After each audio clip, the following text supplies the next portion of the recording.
Presented from the Aishin Broadcast Studio at Babcock's Media.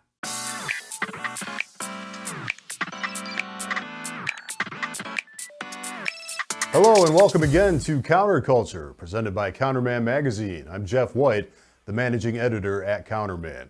Well, today we are pleased to be joined by someone who knows the emissions and exhaust business inside and out. It's Clint Cooper, the strategic account executive and the head trainer at AP Emissions. He's been kind enough to join us today. Welcome to Counterculture, Clint. Thanks for having me, Jeff. Glad to be here. Let's start with some economics and a topic that is very top of mind these days. See it on the news, you see it everywhere. Tariffs. How have they affected how AP Emissions and how other companies are competing with manufacturing overseas? Sure. Well, they've affected everybody. You know, strategic planning as you're trying to figure out your business for the next year with you, the costs coming in, it's a basic kind of computation you want to do when you're running a business, right? And the tariffs jumping around has really made it difficult. For us specifically, steel is the major thing that we're, competing against in terms of like we want good price on steel. If we could, we'd like it to get from American producers.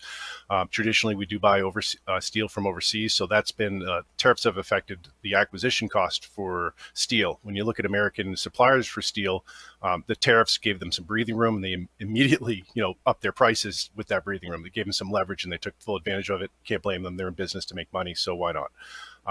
So for us, that has been the major driver of cost increase and trying to plan that out with coming out with new price sheets. We don't want to introduce, cost of steel to just the products that use steel. We need to kind of spread it around and make sure that we're not impacting things too much. The other side of this is that who we are competing against is largely imported, manufactured in China.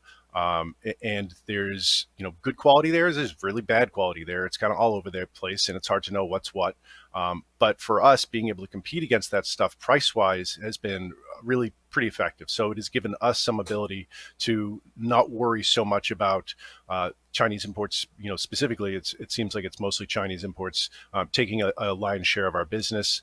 I know a lot of our customers have tried some of them out, hit or miss in terms of quality. Sometimes they don't keep the check engine light off. There's no reassurances. Customer service. There's a lot of differences there. We always try to win on service. We try to win on quality, but at the end of the day, price, of course, is going to matter. And it has given us some ability to, continue to manufacture in the United States, which is, we're in Goldsboro, North Carolina, massive facility there. We employ a huge part of the town and have traditionally. So for us, it's been, tough on the cost of steel, but at the same time, it's given us a little bit of leverage against those Chinese imports. All right, let's move on now to the Sure. products that you make, the converters. And some shop owners worry that aftermarket converters won't last like the OEM versions. How does AP Emissions address that? Well, you got a question of it doesn't last the same way, right? So it's not going to last as long. A lot of installers are going to look at this and they're going to say, I don't want to trust an aftermarket converter. I don't think it's going to last as long as an OE. But you have to remember the job description of an aftermarket converter specifically. It is meant to replace a part that has been in use for 80,000 miles already. So the OEM warranty is an 80,000 mile warranty. Realistically, that catalytic converter, the OEM CAT, should last the life of the car. There's really no reason to replace it. We're kind of in an unusual business where we're replacing parts that it's completely avoidable through preventative maintenance, just taking care of your car. Cats rarely, if ever, die on their own. The thing we say is, typically something kills the cat, right? So kind of, tongue in cheek, but something is always going there and causing that cat to fail. Maybe it's a faulty O2 sensor. Maybe the fuel trims are off and it's overly rich or something's going on. Maybe there's a misfire condition. There's so many things that can cause that catalytic converter to fail. We need to really worry about that and make sure that when you're looking at an OE versus an aftermarket, that always failing for that reason. So when you're using an aftermarket, what you're doing is you're using a catalytic converter that's going to last from that point with that OEM was destroyed from some cause. What you do is you repair that, whatever caused that OEM to fix, whatever caused that OEM to go bad, fix that problem first, fix the real problem first is what we like to say, and then replace it with an aftermarket CAT. An aftermarket CAT is going to be less durable than an OEM, but it doesn't need to be as durable as the OEM because, again, it's lasting from that 80,000 mile point, which is the end of the OEM's life warranty, to the rest of the life of the car. And as long as they continue to take care of their car, that aftermarket CAT should last the rest of the life of the car as well. But I know a lot of people worry about durability. AP Emissions has a 50,000 mile warranty, a 5-year, 50,000 mile warranty. When you look at the competition, they're typically going to stick with the federally mandated aftermarket warranty, which is 2 years and to 25,000 miles on the emissions. So for us, we know durability matters. We make a much more durable part. It's part of the way that we produce these parts in America. We have a lot of control as to what's going on in that substrate to make sure that the precious metal loading, the catalyst formulation is very, very durable. And that's why we've doubled that federally mandated warranty. But again, I hear this all the time. OEs they're more durable, they last longer, the can is bigger. There's so many different ways to express this, but you got to remember, something always kills that OE cat. Fix that problem, then replace it with an aftermarket cat. A good aftermarket cat will last the rest of the life of the car. For a counter pro who's watching this and may not be so sure of themselves when it comes to catalytic converter knowledge, are there types of buzzwords, so to speak, to show that they know what they're talking about to quickly help a customer? Sure.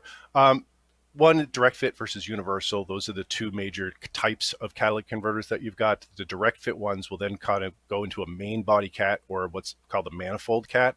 And knowing those basics, knowing bung locations, really knowing the cataloging data. So as a counter person, the best thing you can do is ask questions. What's the wheelbase of that? So in our cataloging data, there'll be parts notes. And if you're a counter professional, those parts notes matter because they're going to call out exclusions and other things that are going to be a headache for that installer, right? If you want that guy to continue to buy from you, make sure you get him the right part. And you do that by asking him, what's the year, make, model information. But even then, if you're in California, you need engine family number because the catalyst has been being matched to that.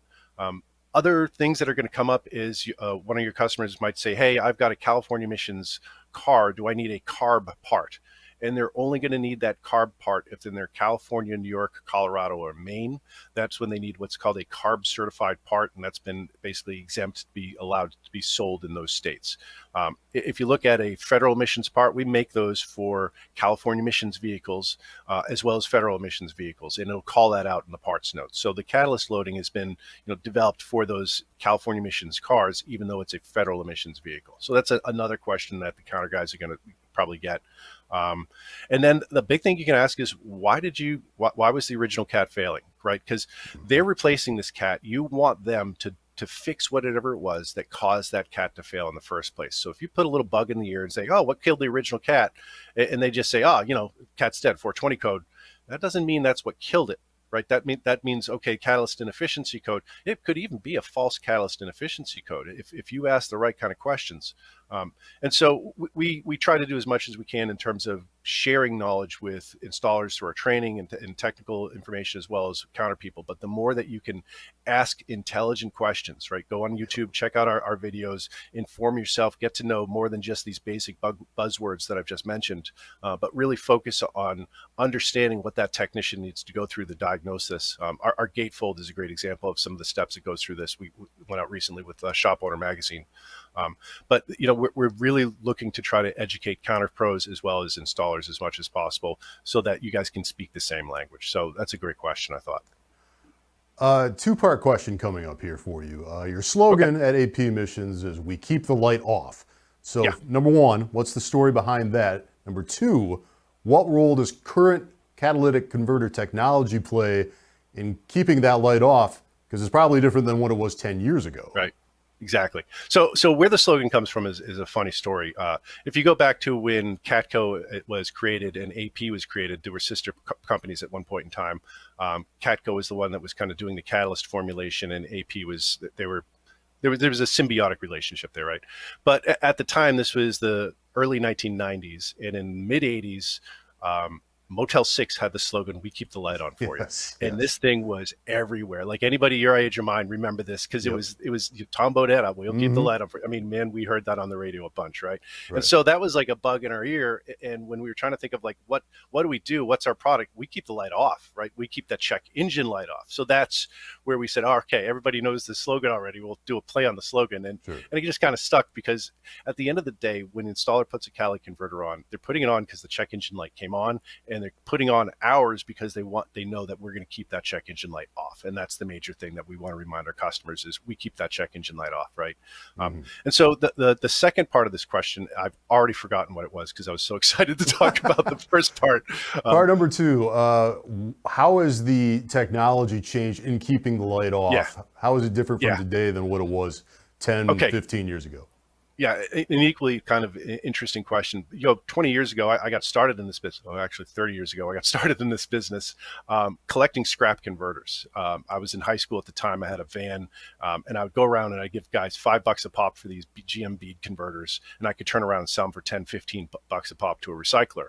So that summer, as a high school senior, I made a lot of money, right? I was like, I thought I was a king. It was probably like 20 grand or something, but back in the 80s, it was a lot of money. Sure. So, right. And so the technology back then was one, they didn't worry too much about airflow because it was going through these beads. And so there wasn't a lot of airflow. They weren't worried about how to maximize the contact of exhaust gases to those, to the precious metals that are in there. They weren't really worried about the formulation too much. The catalyst in there's platinum, palladium, rhodium, and there's some other metals in there that they're worried about. Where we've come since then is we've really gone from a carburetor that you tune an engine from rich and lean to an ECM, a computer that's cycling that engine between rich and lean on a very fast time scale, like a couple times a second, so that you can oxidize and then reduce, right? And that's what a modern three-way cat's going to do. It's going to oxidize, which is burn up those unburned hydrocarbons and carbon monoxide, and then it's going to reduce on the other side the oxides of nitrogen. So that's the NO sub X, those two, NO sub 1 and NO sub 2. Oxides of nitrogen. So in order to do that, we've had to come up with much more complex catalyst formulations. We've injected cerium, which is a rare earth metal, into that catalyst bed so that it can release oxygen and store oxygen to help in that cycle. But the end result here is you need very sensitive O2 sensors throughout the exhaust stream.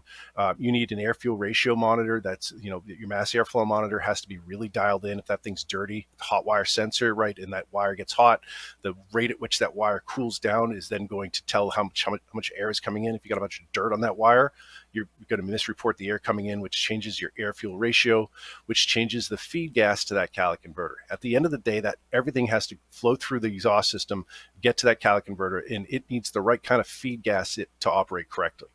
And so we, as a catalyst manufacturer, are able to load these substrates specifically for the vehicles we catalog for them for. A Honda high compression engine is going to produce a lot more oxides of nitrogen. What we can do is we can load up the front of that brick with rhodium because we're able to do it with the way that we have our patented process of loading bricks. If you look around, there's a court case out there. We're able to apply a vacuum to the brick, suck the slurry up, bake it in. And it's really a whole different way of loading those bricks, whereas opposed to the competition is going to use more like a waterfall method where they're just pouring the slurry over and then you get an uneven coating. So we have a very efficient coating process. We have complete control of the precious metals going in there. We have control of which brick goes into which part so that the catalyst itself is a direct fit catalyst for the application that it's cataloged for. And I could actually continue going on for hours, and I don't know we don't have hours because this stuff's fascinating to me, but there's a lot of stuff at a molecular level that's going on, and specifically our catalyst that makes it superior to the competition that's out there. All right, Clint, where can shop owners go to get products from AP Emissions? Sure.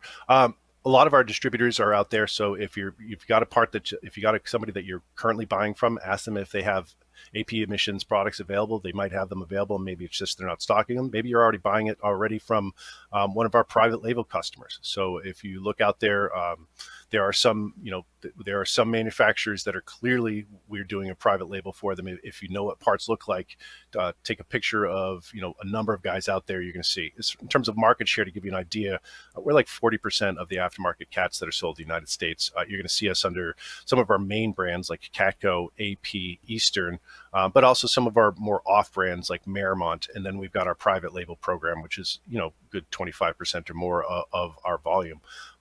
But what's great is if you don't have the part in stock locally, we have a fast track warehouse in Salt Lake City and another one over in Goldsboro, North Carolina, that we can distribute from. And it's a $60 flat fee just for catalytic converters. And that'll be overnight, or $20 ground, which for a lot of cases, if you're shipping out of Salt Lake City or Goldsboro, that's usually about 1 or 2 days, depending on the location. And that's a $20 flat fee for shipping direct from the factory. So if you're buying from somebody that carries us, they have that available to them. Even if they don't have it in stock, they can get you the part quick. Got both sides of the country covered there, Clint. As much as we can. And we're available internationally as well, for what it's worth.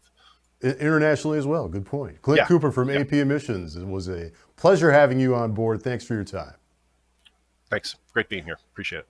And that is all for this edition of Counterculture. Remember, you can watch all of the Counterculture videos on the Counterman YouTube channel. Thanks for watching, and we'll see you next time.